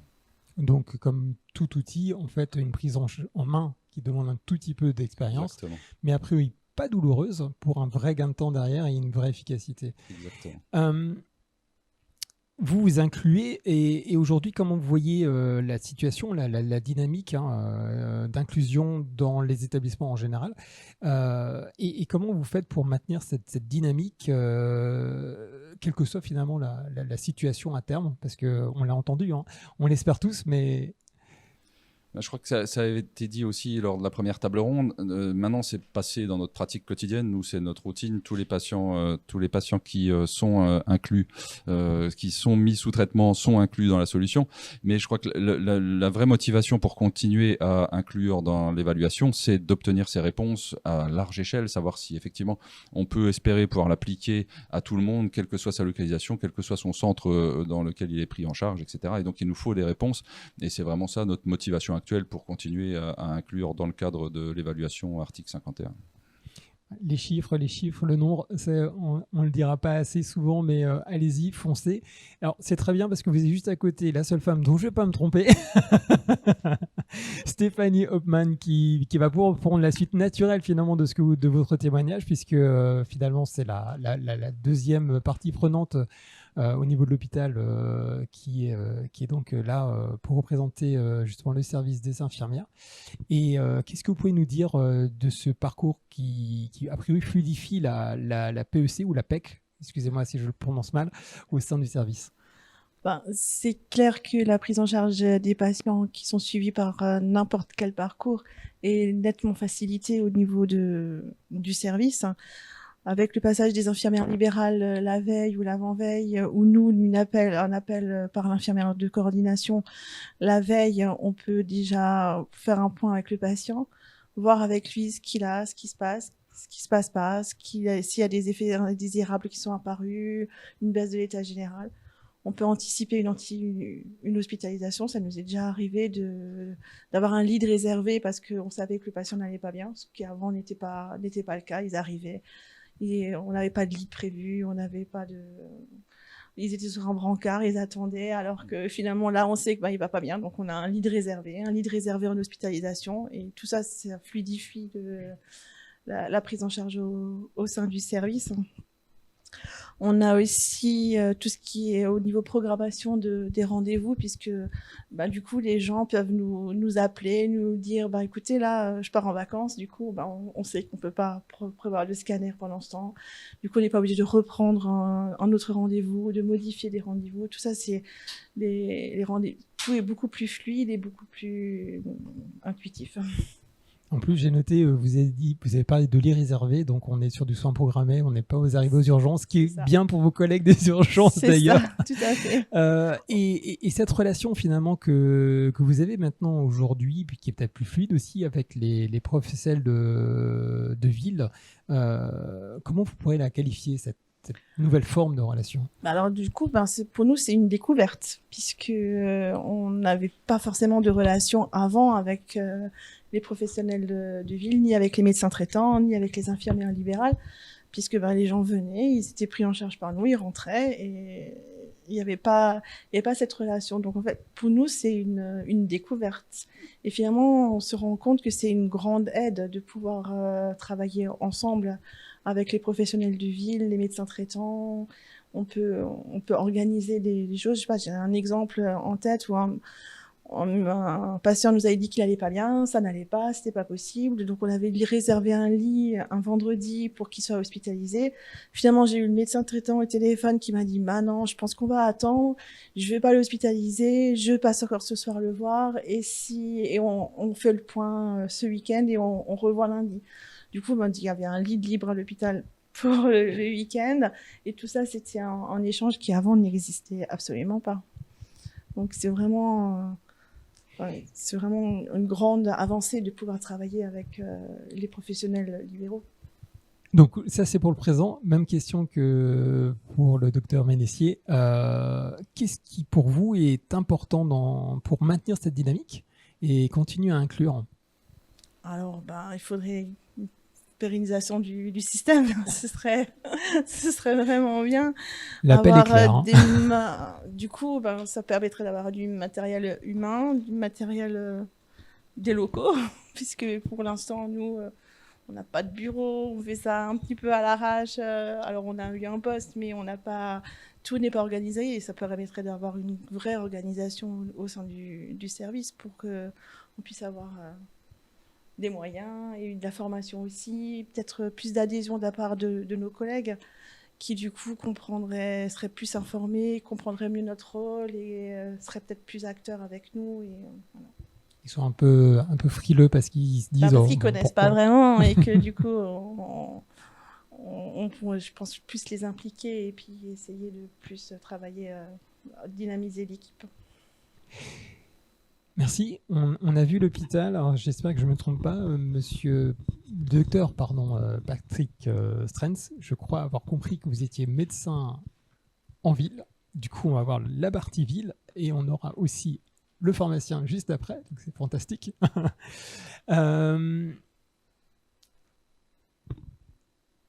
Les évaluateurs nationaux ont noté, donc ça c'est le rapport qui le dit, qu'il y a un manque de participation des médecins traitants dans la prise en charge des patients sous thérapie cancéreuse orale. Est-ce que vous pouvez nous en dire plus ? Alors effectivement, on lit dans la conclusion qu'il y a un manque d'implication des médecins généralistes. Alors je dirais que par rapport à cette expérimentation, c'est la construction de l'expérimentation qui a un peu squeezé le médecin traitant. Je m'en suis plaint auprès des expérimentateurs depuis le début. Alors, ma vision de médecin traitant depuis 30 ans, il y a 18 ans, je me suis impliqué dans la coordination ville-hôpital, tout particulièrement en cancérologie, parce que j'étais frustré de faire boîte aux lettres. Et je ne voyais jamais les patients. Et donc, j'ai souhaité que ça change un peu et de faire des outils communicants pour que la formation soit fluidifiée. On s'est intéressé à plein de choses. À un moment, on s'était aussi intéressé à la chimiothérapie par voie orale, parce qu'effectivement, les effets indésirables sont les mêmes que ceux par voie intraveineuse, et les gens prennent ça à la maison, et s'il n'y a pas un œil plus près, il se passe tout ce qu'on a entendu tout à l'heure. En même temps, le patient, quand il a un problème, vous avez vu le témoin de l'aidante, les seuls qu'elle a cités, c'est les médecins traitants à plusieurs reprises. Donc, ils vont se diriger vers nous. Donc, il faut qu'on ait la compétence. Alors, Continuum a fait une application qui est fantastique sur un certain nombre de produits, qui permet d'impliquer effectivement les soignants qui sont la cellule autour du patient au plus près de chez lui, avec effectivement la plupart du temps une complicité entre l'infirmière libérale, le pharmacien et le médecin. Et donc quand il y a un problème, on arrive à réagir. Et on peut réagir très bien de la même façon dont vous avez dit. Ça peut entraîner ou une hospitalisation parce qu'on aura le lien direct et l'appli va nous aider, ou de ne pas hospitaliser en se disant moi je prends le risque parce que je le connais depuis longtemps et je sais que ça va passer, blabla. Bon, et surtout on a une recette et on sait quoi faire en fonction d'un effet indésirable qu'on attend. Et effectivement, on n'est pas obligé de faire les 40 pages du Vidal pour chercher la conduite à tenir. Parce que c'est bien ça le problème, on se sent démuni si on ne connaît pas le produit. Donc il faut vraiment qu'on aille tous dans ce sens. Mais là, si vous regardez, il y a URPS pharmacie, mais je ne vois pas l'URPS médecin. Alors je le dis depuis le début, je le redis fort, il faut à tout prix qu'on travaille ensemble. Et je pourrais vous aider si vous le souhaitez, mais on peut construire un tas de choses ensemble comme ça. Et avec ce qu'on avait mis en place, il n'y a pas un médecin que j'ai appelé en lui disant on a mis en place un petit protocole, ça ressemble à ce qui s'est fait, mais c'était du papier. Je n'en ai pas un qui ne m'a pas dit génial, je vais suivre mon patient parce que je sais ce que j'attends. Pareil pour vous, quand vous voyez, vous savez à quoi vous attendre. Donc on se sent à nouveau dans la boucle et on ne se sent pas exclu parce qu'on ne sait pas quoi faire. C'est sûr que si c'est un produit qu'on voit passer une fois tous les 2 ans, on ne sait pas quoi faire. Et si on a les outils pour s'en servir, ça marche. Donc Continuum, c'est une application qui peut le faire. Elle n'est certainement pas parfaite, mais on va dans le bon sens. Et on a un autre problème, c'est qu'aujourd'hui, des applications, on en a partout. On en a dans le diabète, on a cardiovasculaire, on a Parceo qui vient de tomber, on a Globule, on a... Donc moi, je m'occupe de la DAC Alsace, le dispositif d'appui à la coordination. On doit mettre en avant Parceo, qui est un outil communicant et que tout le monde... Le problème, c'est que Parceo, aujourd'hui, pas parfait, mais j'ai du mal à le vendre à un collègue et à lui dire tu fais là, tu as 18 clics à faire pour arriver à mettre une info. Voilà. Par contre, on va bien communiquer avec les gens. Donc, on va dans le bon sens. Mais le médecin, il ne faut pas croire qu'il n'est pas impliqué. Il est impliqué puisqu'il est sollicité. Et après, j'entends qu'il n'est pas joignable. Bon, certainement, ça peut arriver. En Alsace, on est joignable. Mais certainement que ça peut arriver. Bon, voilà, on fait ce qu'on peut, mais c'est vrai qu'il y a une démographie qui va vers le bas, quoi. Moi, j'ai répondu à toutes vos questions. À toutes les questions, absolument. Et en fait, même les leviers à activer pour les médecins traitants. Parce que c'est vrai que ce qu'on note en fait ici, et vous l'avez souligné, c'est que la première porte d'entrée, ça reste le médecin traitant parce qu'il est de proximité. Et dans ce lien que l'on entend de l'hôpital qui découvre finalement aussi une forme de plaisir à discuter avec la ville parce que c'est différent et que ça enrichit, je pense. La ville qui parle avec l'hôpital, c'est peut-être quelque chose d'assez nouveau aussi, peut-être que ça fait peur, j'en sais rien. En tout cas, s'il y a des médecins de ville, libéraux qui regardent ou qui regarderont cette vidéo, j'espère que vous allez leur donner envie d'aller voir et d'aller titiller l'hôpital avec lequel ils sont en proximité pour effectivement se dire moi aussi j'aimerais bien essayer. Si vous avez un mot rapide pour les inviter à rentrer dans cette dynamique. Moi, je pense qu'il ne faut surtout pas séparer la ville de l'hôpital. On est d'accord. L'hôpital a besoin de la ville a besoin de l'hôpital. Et se connaître, travailler ensemble, au moyen d'une application, pourquoi pas, mais il y a plein d'autres moyens. Et c'est vrai que le vieux processus de la FMC où on invite les gens, on leur explique, ça ne marche plus. Donc, il faut trouver autre chose. Alors, ça peut être la communication virtuelle. Voilà. Continuons sur la ville avec l'URPS pharmacien, justement, parce qu'on en parlait juste avant, avec le docteur Julien Graboulet. Bonjour. Bonjour. Je vais essayer de dévoiler. Pour vous, les parcours, donc Aquadome, qui est un parcours, et Picto, qui est un deuxième parcours, au cas où vous posiez la question. Aquadome, Picto, c'est le nom du projet. Aquadome est un parcours, Picto en est un deuxième. Donc, qu'est-ce que ces parcours ont apporté les réponses qui étaient attendues dans ce fameux défi dont on abordait justement le sujet de la ville et de l'hôpital? Alors, le lien hôpital-ville, parce que c'est souvent dans ce sens-là que ça se fait, le patient en ville, il va malheureusement à l'hôpital et on lui souhaite de sortir de l'hôpital pour retourner en ville. Ces points de transition ont été pendant de nombreuses années des éléments qui étaient des points de transition dangereux, douloureux parfois, par le manque d'informations transmises, par le changement d'environnement et de l'accompagnement. Et dans ces parcours Aquadome Picto, on fait le lien finalement entre ces différents acteurs et on va apporter la connaissance au sein de ce parcours de tout le monde, de ce qui s'est passé. On va alerter sur ce qui pourrait se passer. On va former pour que la personne qui va prendre en soin le patient, sa personne de référence, le médecin, l'infirmier, le pharmacien, ait la meilleure connaissance possible de ce qui peut arriver pour accompagner le patient. Et ça a été dit par Laurence tout à l'heure, il y a une légitimation aussi des acteurs de proximité. Les acteurs de proximité sont experts de l'environnement du patient, le patient lui est expert de sa maladie, et l'hôpital est expert des traitements qu'il manipule au quotidien, et ils sont experts de ce qui peut arriver, et l'objectif c'est, par ce parcours et par cette articulation qu'il se fait, que chacun puisse faire remonter les informations les plus pertinentes et avoir les informations qui lui descendent au moment où il en a besoin. Et je pense que ces parcours, avec l'infirmière à domicile, avec le pharmacien, avec le médecin traitant qui fait la coordination et qui est autour, répondent à ces enjeux. Vous avez parlé de coordination par le médecin traitant, on est bien d'accord, c'est le médecin de ville qui est le coordinateur des soins de ville. Et ensuite, chacun va voir son homologue hospitalier, j'imagine.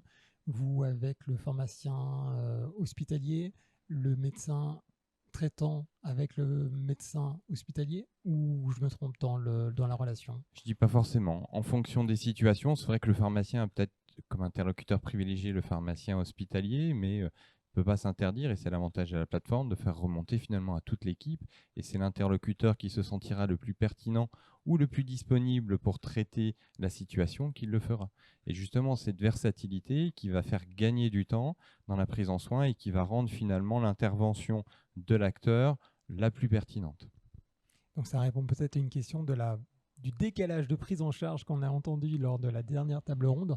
L'outil Quantitum Plus permettrait effectivement de pouvoir remonter les alertes et de pouvoir effectivement saisir la personne la plus réactive au plus rapide, avec le support de tout le continuum finalement, de l'hôpital à la ville, en passant par les infirmières d'hôpital de ville, ainsi que le pharmacien, pour avoir la réponse pour le patient qui va aller au plus près, au plus vite, au plus juste. Vis-à-vis l'acteur qu'il a le plus l'habitude avec lequel il a le plus l'habitude d'échanger, qui est le plus disponible à ce moment-là. Donc oui, je pense que chaque situation de patient est différente et il faut que l'outil permette à répondre à un maximum de ces situations pour être le plus pertinent possible. Je vais sauter à la deuxième question parce qu'on l'a finalement bien abordé déjà.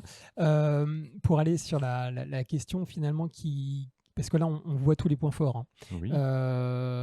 Qu'est-ce qui resterait encore à améliorer et là, peut-être la question, elle peut être pour vous trois, finalement, à améliorer pour faciliter encore les échanges entre la ville et les services de soins. Alors, je pense que... je disais vous trois, vous quatre, pardon. Je pense qu'on a effectivement une solution technique qui va permettre d'avoir une trace, d'avoir des remontées d'alerte, d'avoir des recueils d'informations et de données qui seront très intéressantes, notamment pour l'évaluation. Ce qu'il faut, c'est que chacun se fasse confiance. Je pense que c'est ça le plus important. Et je pense qu'on a tous ici à cœur de prendre le patient le mieux en soin possible. Mais il faut reconnaître nos spécificités, reconnaître nos compétences, il y a parfois un certain tuilage, mais en fonction de nos parcours, de nos formations, de notre quotidien, de notre activité, on va pouvoir intervenir à certains moments. Et je pense que c'est ça finalement qui est le plus important. On doit chacun se faire confiance. On a tous nos domaines d'expertise et on doit pouvoir tous répondre à un moment donné. Donc je pense que c'est cette articulation finalement entre les spécificités de chaque professionnel, les spécificités de chaque exercice qui doivent être finalement connues par tout le monde.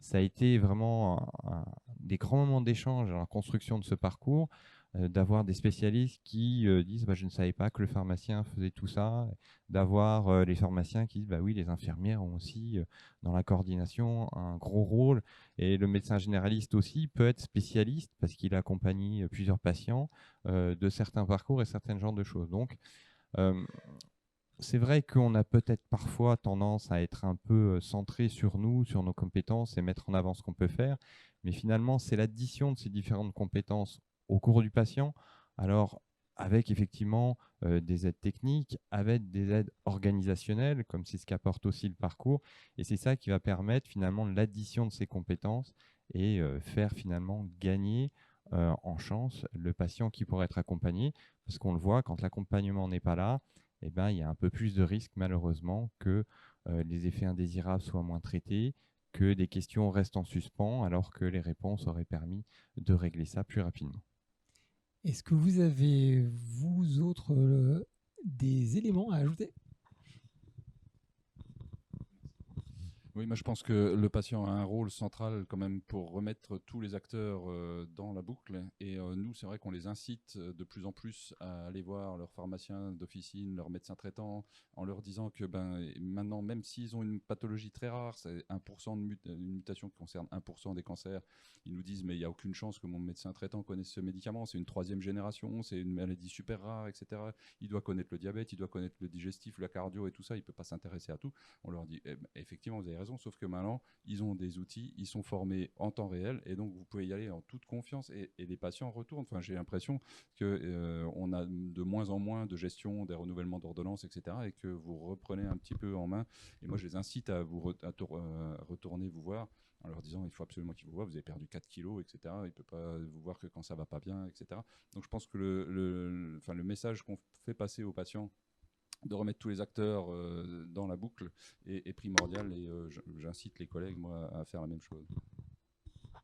Je suis 100% d'accord avec ce que vous dites. Tout part de vous. En général, le patient, c'est son premier cancer. C'est la première fois qu'il est confronté à tout ça. Si vous lui dites, à l'avenir, vous me verrez tous les 3 mois et vous allez voir l'infirmière, le médecin, le pharmacien, il va vous dire oui. Il va pas, parce qu'il ne sait pas. Et en plus, si vous lui dites, on a des outils qui donnent confiance, et quand ils vont chez le professionnel, la personne se rend compte qu'il y a tous les éléments et qu'il y a eu un impact et puis une réaction, que les gens savent de quoi ils parlent, ça marche. Mais si ça part pas de vous, ça marche pas. Donc, mais c'est très important parce qu'on pourrait faire plein de choses encore. Je ne vais pas monopoliser la parole, mais voilà, il y a plein d'idées qu'on pourrait fluidifier comme ça, mais tout part du spécialiste d'organes, de l'oncologue qui doit faire confiance à la ville. Et de toute façon, vous en avez besoin parce que vous n'avez pas le temps. Non, mais c'est très bien que vous ayez dit ça parce que on voit que le projet Aquadome Picto est un projet qui, au-delà du service qu'il rend aux patients, démontre une organisation qui fait sens entre la ville et l'hôpital, qui ont besoin certainement je l'entends en tout cas de ce que vous dites, de se rapprocher et de continuer peut-être sur d'autres projets. Alors, ça tombe bien parce que vous êtes dans un bâtiment qui fait des technologies médicales, proche d'un pôle de compétitivité dont c'est le métier de monter ce genre de projet. J'espère qu'on vous retrouvera sur d'autres projets, peut-être alors avec d'autres personnes, d'autres spécialités, mais avec cet esprit effectivement de continuation. Je vous remercie en tout cas pour votre contribution à cette table ronde. Je vais vous laisser vous reprendre vos places et du coup inviter Laure qui a suivi ça avec attention pour pouvoir faire une synthèse de cette table ronde, de cette troisième table ronde. Et je le dis déjà parce que vous ne le saviez pas, je n'avais pas dit en introduction, mais on aura quand même quelques chiffres sur cette expérimentation qui vous seront donnés après la conclusion de cette table ronde par Laure. Moi, je vais être très très rapide, mais je trouve que cette table ronde, finalement, elle est extrêmement efficace parce qu'elle donne à voir la réalité d'une coordination hôpital-ville-domicile qui marche. En fait, vous étiez tous là, vous vous parlez tous, vous interagissez tous pour le bénéfice du patient et pour une prise en charge plus efficace. On a bien vu, évidemment, ça part du médecin oncologue qui va prescrire la thérapie spécifique et qui va se dire il faut que j'accompagne mon patient. Donc effectivement, il y a cette prescription qui va permettre de légitimer les interactions des uns et des autres avec, comme on l'a souligné, donc cette formation au bon moment des soignants de ville sur les éléments à la fois de la maladie, des effets indésirables, des thérapeutiques qui sont rappelés. Et donc, ça rend, et nous, les patients, on s'en rend bien compte, quand le pharmacien sait ce que c'est que le médicament qu'il a d'ailleurs commandé en avance et que j'ai pas à revenir. En fait, ça change tout dans l'attitude. Quand mon médecin est au courant, sait quoi faire avec cette diarrhée, ces boutons, etc. Je le ressens tout à fait clairement. Et donc, en fait, on voit une sécurité qui est palpable pour le patient. Et ce qui est très sécurisant, c'est ce dialogue en temps réel avec des partages d'informations. Alors, Anne Dory est devant moi. On n'a pas souligné aussi l'intérêt, l'importance de l'interaction entre le pharmacien hospitalier et les pharmaciens de ville et les soignants en général, avec notamment toutes les conciliations pharmaceutiques. Parce qu'il faut savoir que quand je suis soignée pour mon cancer chez le cancérologue, il ne sait pas forcément tout ce que j'ai pour mon diabète, mon hypertension ou je ne sais pas quelle autre maladie. Et donc les pharmaciens ont aussi tout ce travail qui est facilité. Donc, il y a le dossier clinique, il y a tout le partage d'informations, la messagerie, mais aussi ce dossier pharmaceutique hyper efficace. Et derrière ça, c'est plein d'effets indésirables, c'est plein de problèmes qui peuvent être gérés, anticipés, etc. Et on a vu avec Madame Hauptmann l'importance aussi de la fluidité que ça apporte. On fait encore mieux qu'avant et de façon mieux organisée, plus sereine, plus anticipée, à la fois à l'hôpital, mais en ville. Et donc finalement, voilà, je dirais que cette table ronde, elle a rendu visible la promesse de cette expérimentation. Et évidemment, il faut s'en emparer, continuer à l'utiliser, et puis qu'on aille vers ces fameux parcours coordonnés, renforcés, que nous attendons pour prendre le relais de l'expérimentation.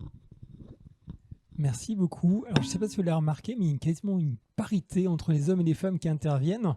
Et comme Nathalie était intervenue en entrée, on va inviter Guillaume Gau, et comme ça, la parité, je crois, si j'ai bien compté, sera exacte, pour nous parler de l'expérimentation Continuum Plus sur les chiffres de cette expérimentation. Et j'en profite juste pour me basculer juste à côté, parce qu'après, on fera la conclusion finale et ce sera plus pratique, je serai centré. Bonsoir à toutes et à tous, ravi d'être parmi vous ce soir. Oui, quelques chiffres pour simplement rappeler le contexte. On parle de cancer, et le cancer, ça nous touche tous. C'est 430 000 nouveaux cas par an. Ça a doublé depuis 1990. Donc l'enjeu est majeur et on le sait maintenant des études. Toute personne née après 1960 sera concernée dans un cas sur deux. Voilà. Dans 50% des patients qui sont nés au-delà de l'année 1960.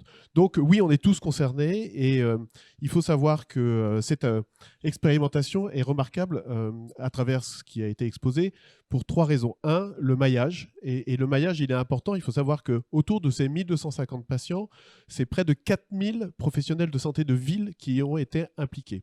Donc c'est extrêmement important qu'ils soient pharmaciens d'officine, infirmiers libéraux ou médecins traitants. Donc c'était une expérimentation également qui a mentionné le terme d'anticipation. On anticipe sur les situations à risque et de fait on a moins de 10% d'événements indésirables de grade sévère. Donc on a là des éléments intéressants qui vont nous aider dans la prise de décision de la pérennisation de la solution. Et donc oui, il faut pouvoir anticiper. Il faut voir aussi que ça permet une meilleure observance. On est avec moins de 2% de mauvaise observance sur les traitements oraux. Donc on est avec des chiffres qui sont assez impressionnants. Et quand il s'agit de la pérennisation, eh bien, il faut s'appuyer sur un chiffre qui est le taux de satisfaction. Le taux de satisfaction des patients, aujourd'hui, il est de 91 à 93% en fonction des parcours. Et donc ça, c'est remarquable. Les patients plébiscitent ce parcours. On l'a vu dans le témoignage des aidants et on a vu aussi dans le témoignage des patients. Alors, fin de l'expé, oui, il y aura un terme à cette expérimentation, on le sait tous, mais comme les bonnes pièces, voilà, il y a une prolongation. Donc, il va y avoir des prolongations jusqu'à fin mars 2025. C'est le ministère qui nous l'a annoncé. Donc, on va pouvoir bénéficier en attendant bien que les résultats soient analysés et communiqués et que la décision soit prise pour le passage dans le droit commun. Et c'est à partir de là que l'on pourra dire que l'on a gagné pour les patients, pour les professionnels de santé autour de cette expérimentation. Et on espère aussi que les voies de sortie se conjuguent avec les autres expérimentations, parce qu'il y a une autre expérimentation extrêmement importante qui se déroule actuellement, c'est Oncolink, et qui est également sur des parcours de prise en charge. Donc la piste d'atterrissage commune, c'est ce qu'on attend pour pouvoir, en effet, espérer des parcours coordonnés, renforcés en oncologie autour de ces expérimentations. Merci beaucoup. Je vous en prie. Guillaume. Ceci va conclure en fait cette soirée. Je rajouterai un petit mot personnel. J'ai pu, lors de la préparation de toutes ces interventions, interviewer moi-même aussi une patiente qui a connu un parcours avec et un parcours sans Aquadome Picto. Elle n'a pas pu venir ce soir parce que voilà, malgré qu'elle soit strasbourgeoise, elle n'a pas toujours la possibilité de pouvoir sortir de chez elle. Et donc, je lui ai posé la question, est-ce que tout le monde devrait en bénéficier? La réponse était claire, oui. Un grand oui, parce qu'elle l'a vécu avant et après, on voit vraiment la différence. Oui, pourquoi? Pour la sécurité et la sérénité en fait, morale que ça lui apportait, sachant que parfois, elle ne peut pas sortir de chez elle, même si elle habite au 2e étage de son immeuble. Et ça, c'est vraiment quelque chose qui lui tient à cœur. Et je lui avais dit, et si maintenant je vous la retire, il se passe quoi? Elle me dit, non, c'est même pas en rêve. Vous la retirez pas, c'est pas possible. Donc voilà, ça c'était un témoignage très terrain de la situation. En tout cas, j'aimerais tous vous remercier sincèrement pour l'ensemble de vos témoignages, pour la fluidité des échanges, pour la passion que vous avez donnée tous pour ce projet. Moi, j'en retiens que vous y attachez, que vous avez besoin de le voir continuer. Hein. On l'a encore rappelé, hein. Ça continue, donc allez-y, allez-y, allez-y. Et plus vous irez, et plus finalement il y aura de chiffres hein, pour que ça perdure au-delà de cet article 51. Donc si on y croit, si vous y croyez, il n'y a qu'une chose à vous dire. Incluez au maximum jusqu'au bout. Et sur ces derniers mots, je vous remercie encore pour votre présence et pour tous ceux qui sont en présentiel ici à Nancy ou à Reims. Eh bien, il y a un petit moment qui apparaît et pour tous ceux qui sont à distance, merci de nous avoir suivis dans cette soirée. J'espère que vous l'avez apprécié. Merci à tous.